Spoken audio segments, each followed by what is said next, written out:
तो friends, cancer cell, अगर एक नॉर्मल सेल में ग्लूकोज अपटेक बढ़ जाता है और एरोबिक ग्लाइकोलिसिस उसमें होने लगता है तो वो कैंसर सेल का कैरेक्टर है।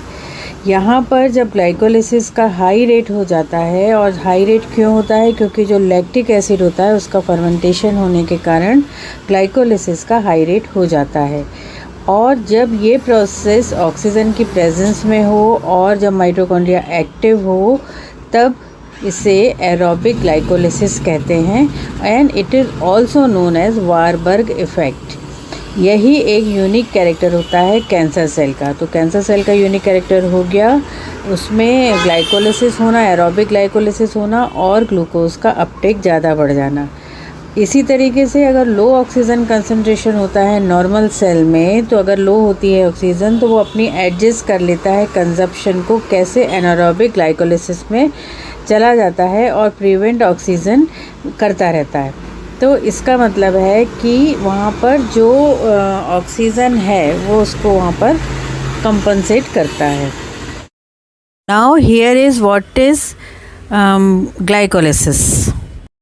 सो ग्लाइकोलिसिस इज़ अ प्रोसेस, एक प्रोसेस है जिसमें एटीपी जनरेशन होता है, परंतु ऑक्सीजन उसमें लेस उसकी डिमांड रहती है, कम डिमांड में वो हो जाता है, परंतु उसका जो काम रहता है वो सेल को एनॉक्सिया एंड सेल डेथ से बचाता है।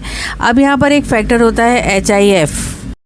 ये फैक्टर हाइपोक्सिया इंड्यूसिबल फैक्टर होता है, एक मेन रेगुलेटर होता है हाइपोक्सिया के रिस्पांस को रिसीव करने के लिए। इसके दो कंटेंट होते हैं, HIF-1 अल्फ़ा और HIF-1 बीटा। ये सब यूनिट्स होती हैं, दोनों एक्सप्रेसिव हैं, परंतु जो HIF-1 होता है वो ऑक्सीजन के लेवल से अफेक्टेड होता है। मीन्स जब नॉर्मेक्सिया रहेगा तो ये जल्दी जल्दी डिग्रेड होने लगता है, यानी ख़त्म हो जाता है। कौन? HIF-1। Here is word anoxia. Anoxia का मतलब होता है complete absence of oxygen in cells. Hypoxia यानी not enough oxygen in sales.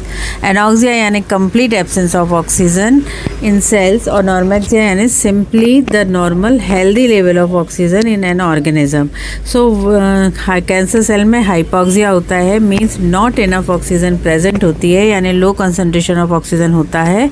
That's why they are known as cancer sales.